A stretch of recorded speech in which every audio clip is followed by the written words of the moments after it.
मदीने में मौजूद है।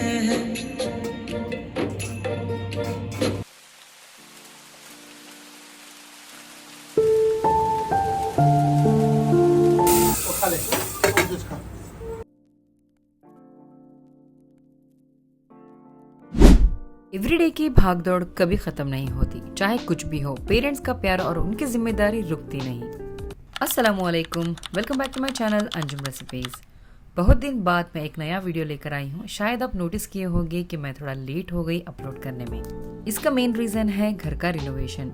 सच कहूँ तो रिनोवेशन का मतलब सिर्फ पेंट या डिजाइन चेंज नहीं होता। रिनोवेशन मीन्स पूरा घर का एक प्रोजेक्ट बन जाता है। हर दिन इतना हेक्टिक होता है, हर जगह काम चल रहा होता है, डस्ट होती है, हर चीज कवर करके रखनी पड़ती है। कभी लगता है जैसे हम ही घर के गेस्ट बन गए हो।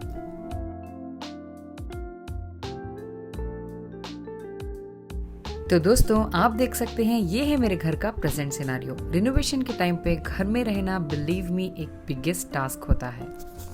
घर को संभालना, हर जगह डस्ट से बचना, सारी चीजों को कवर करके रखना और ऊपर से छोटे बच्चों को मैनेज करना। कभी स्कूल, कभी उनका खाना, कभी उनकी मस्ती और बीच में किचन का पूरा काम। सच में इट फील्स लाइक एक दिन में 10 जगह भागना पड़ रहा हो। रिनोवेशन सुनने में इजी लगता है, लेकिन असल में ये एक मैराथन है। रोज सुबह से रात तक काम चल रहा होता है और घर के मेंबर्स को भी एडजस्ट करना पड़ता है। ऐसे लगता है जैसे अपने ही घर में शिफ्टिंग चल रही हो। हर रूम में चीजें इधर उधर, डस्ट कवर, और फिर भी डेली रूटीन छोड़ना पॉसिबल नहीं है। मैं सोची थी यूट्यूब वीडियोस भी रेगुलर बनाऊं, लेकिन कभी कभी लाइफ के सिचुएशंस भी इतने हेक्टिक हो जाते हैं कि शूटिंग का टाइम निकालना मुश्किल हो जाता है। लेकिन मैं बस चाहती थी कि आपको भी पता चले बिहाइंड द सीन लाइफ कैसे चल रही है। बट अल्हम्दुलिल्लाह, इस सब के बीच में एक ब्लेसिंग ये है कि मेरी मम्मी मेरे घर आ गई हैं। उनकी हेल्प से चीज़ें मैनेजेबल हो गई है, वरना रिनोवेशन के साथ घर का चलाना, बच्चों को संभालना और कुकिंग करना सब एक साथ एकदम इम्पॉसिबल लगता था।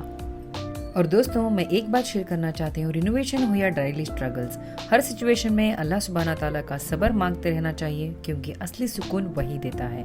जो कुछ भी होता है, जो कुछ भी हमें मिलता है, वो सिर्फ अल्लाह ताला की अता होती है। और जब हम ये बात समझते हैं और जिंदगी के हर मुश्किल पर भी मैनेजेबल लगता है। और आप जानते हो YouTube क्या चाहता है? कंसिस्टेंसी, मतलब रेगुलर कंटेंट आना चाहिए। लेकिन रियल लाइफ में कभी कभी ये बैलेंस करना बहुत ही ज्यादा मुश्किल हो जाता है। मैं चाहती थी कि आपको एक हॉनेस्ट अपडेट दूं, क्योंकि आप लोग मेरे जर्नी का पार्ट हो और जो भी वीडियोस आएंगे मैं फुल एनर्जी के साथ लेकर आते रहूंगी। और अब जैसे किचन का रिनोवेशन भी चल रहा था, तो आप समझ ही सकते हो सारे बर्तन इधर उधर हो जाते हैं और उन सबको फिर से वॉश करके क्लीन करके सही तरीके से मैनेज करना बहुत ही ज़रूरी हो जाता है। तो मैंने एक एक बर्तनों को धोया, अच्छे से क्लीन किया और फिर उन्हें सूखने के लिए रख दिया। सच कहूँ तो ये प्रोसेस थोड़ा टायरिंग था, लेकिन उसके बाद जो एक सेटिस्फैक्शन फील होता है ना, और जो उसके बाद ऑर्गेनाइज्ड किचन लगता है, वो एकदम प्राइसलेस फील होता है। और ये वीडियो एक्चुअली मैंने लास्ट मंडे शूट किया था। और सच कहूँ तो एवरीडे कुकिंग एक बिगेस्ट टास्क होता है। रोज सोचना पड़ता है आज क्या बनाएं, कैसे सिंपल और टेस्टी रखें। उस दिन मैंने डिसाइड किया कि मैं कुछ इजी, सिंपल और घर का कंफर्ट फूड बनाती हूँ। तो मैंने यहाँ पे लिया सिंपल सी दाल, चावल और करेले की सब्जी। और इस वीडियो में आपको करेले की सब्जी की recipe step by step share करने वाली हूँ, तो वीडियो एंड तक जरूर देखना। और जब बात करते हैं दाल की, तो एक ऐसा कंफर्ट फूड है जो घर में बनता है। सबसे इजी, सबसे क्विक और सबसे ज़्यादा फिलिंग। बिजी रूटीन हो या फिर घर का रिनोवेशन चल रहा हो, दाल एक ऐसा ऑप्शन होता है और जल्दी भी बनता है और सबको भी पसंद आ जाती है। और मैं हमेशा राइस के साथ थोड़ा सा मिलेट मिक्स करती हूँ, इससे खाना और हेल्दी बन जाता है। मिलेट में फाइबर ज़्यादा होता है जो डाइजेशन के लिए अच्छा है। ये पेट को देर तक भरा हुआ रखता है, इसीलिए बार बार भूख नहीं लगती। तो अब बढ़ते हैं करेले की सब्जी की रेसिपी की तरफ। सबसे पहले हम करेले को लेके अच्छे से वॉश करके इसको कट कर लेंगे।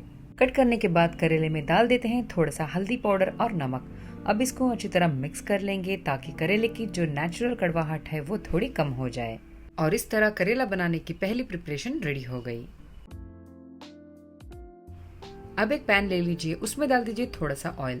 जैसे ही ऑयल गर्म हो जाए, उसमें हम करेले डाल देंगे और गोल्डन ब्राउन होने तक भून लेंगे। और करेले की सब्जी को यूजुअली कोई पसंद नहीं करता, सबको लगता है कि ये कड़वा होता है। लेकिन दोस्तों एक बार आप ये रेसिपी ट्राई कीजिए, सबको ज़रूर पसंद आएगी। इस तरीके से बनाने पर किसी कड़वाहट भी कम लगती है और टेस्ट भी बहुत अच्छा हो जाता है। और हाँ, करेले के हेल्थ बेनिफिट्स भी कम नहीं है। ये डाइजेशन के लिए बहुत अच्छा होता है, शुगर कंट्रोल में हेल्प करता है और बॉडी को डिटॉक्स भी करता है। तो मतलब टेस्ट भी मिलेगा और हेल्थ भी। अब सारे फ्राइड करेले को एक प्लेट में निकाल लेंगे।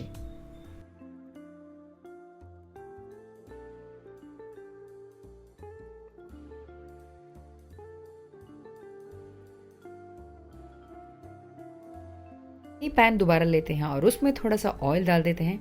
अब इसमें हम डाल देंगे थोड़ा सा प्याज, टोमेटो और अदरक लहसुन का पेस्ट। तो सबसे पहले एक पैन में तेल गरम कर लीजिए। तेल गरम होने के बाद इसमें डाल दीजिए प्याज और इसको गोल्डन ब्राउन होने तक भून लेंगे। और मुझे लगता है हर रेसिपी की जान होती है प्याज। जब तक प्याज गोल्डन ना हो जाए, जब तक उसकी डिश में असली फ्लेवर नहीं आता। और इसके बाद हम डाल देंगे अदरक लहसुन का पेस्ट। इस पेस्ट को जब तक भूनिए जब तक इसका कच्चा स्मेल बिल्कुल नहीं चल जाता। ये स्टेप इंपॉर्टेंट है क्योंकि अदरक लहसुन अच्छी तरह भूनने से सब्जी का टेस्ट डबल हो जाता है।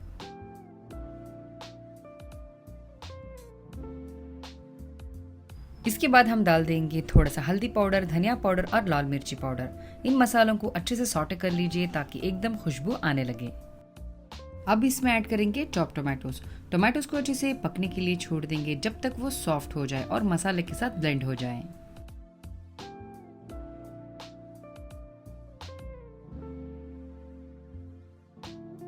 और जब मसाला अच्छी तरह से रेडी हो जाए, अब हम इसमें ऐड करेंगे फ्राइड करेला जो हमने पहले से ही कुक करके रखा था।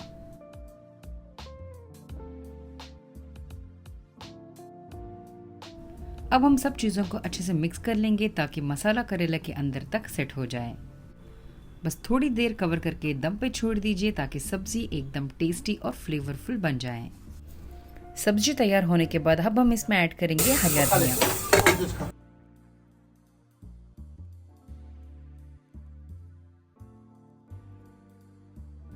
इसके साथ साथ मैंने छोटा सा सलाद भी बना लिया था, बिल्कुल सिंपल इंग्रेडिएंट्स के साथ।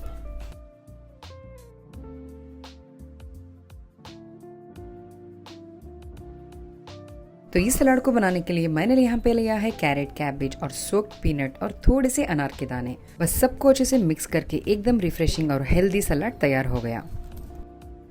और आप लोग भी आपके खाने के साथ सलाद ज़रूर शामिल कीजिए। इससे ना सिर्फ टेस्ट बढ़ता है बल्कि हेल्थ के लिए भी बहुत फ़ायदेमंद होता है।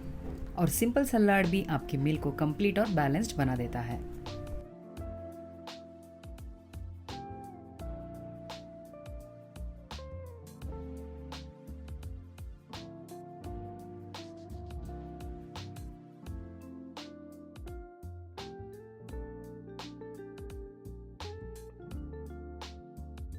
और लास्ट वीक मैंने मीशो से कुछ किचन टॉवल्स ऑर्डर किए थे। आप जानते ही हो किचन में एकदम हैंडी और यूज़फुल होते हैं ये छोटी छोटी चीज़ें। तो सोचा क्यों ना उनका अनबॉक्स और ऑनेस्ट रिव्यू आप सबके साथ शेयर करूं।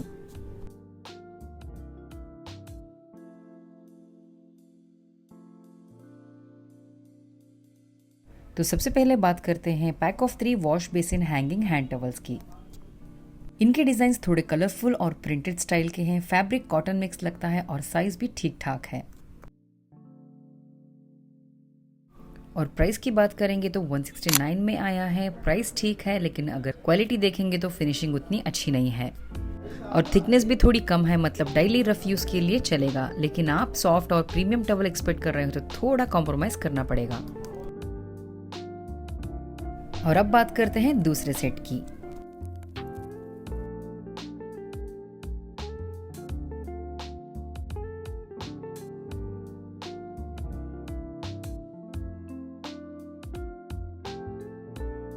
ये pack of 4 hanging hand towels है। बहुत ही सॉफ्ट माइक्रोफाइबर टाइप फैब्रिक में आया है। कलर्स भी काफ़ी ब्राइट और अट्रैक्टिव हैं। इसका सबसे प्लस पॉइंट ये है कि किचन में इजीली हैंग कर सकते हैं और कुकिंग के टाइम हाथ वाइप करने के लिए बहुत कंफर्टेबल लगते हैं। ओवरऑल मुझे लगा कि दोनों सेट्स अपने अपने यूज़ के लिए हेल्पफुल हैं। पहला सेट थोड़ा रफ और डेली यूज़ के लिए है और दूसरा सेट सॉफ्ट और फैंसी लगता है। और इन सब की लिंक मैंने डिस्क्रिप्शन में ऐड किया है, आप जाके ज़रूर से चेक कीजिए।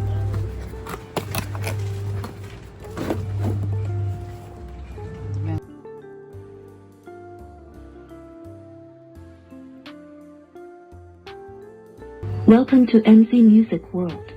Bluetooth mode. और ये है मेरा नया स्पीकर जो मैंने फ्लिपकार्ट से ऑर्डर किया है। सच में कुकिंग के टाइम पे जब मैं इसे ऑन करती हूँ तो साउंड सुन के मूड बिल्कुल फ्रेश हो जाता है। और कुकिंग करते वक्त मैं हमेशा इसमें कुछ ना कुछ नात या बयान लगा लेती हूँ। मौजूद है जिसने लाकर कलामे इलाही दिया, जिसने लाकर कलामे इलाही। और मॉर्निंग टाइम में सूर्य बखरा, मॉर्निंग अदकार, जिससे घर वालों को पॉजिटिव एनर्जी मिलती है। इससे कुकिंग का टाइम भी काफ़ी पीसफुल और एनर्जेटिक फील होता है। और सबसे स्पेशल बात, इसकी पैकेजिंग बिल्कुल क्यूट है। जब मैं इसे ओपन किया तो मुझे बहुत पसंद आया। डिज़ाइन भी काफ़ी यूनिक है जो देखने में भी स्टाइलिश लगता है। तो ये था आज का मेरा वीडियो। उम्मीद करती हूँ आप सबको पसंद आया होगा।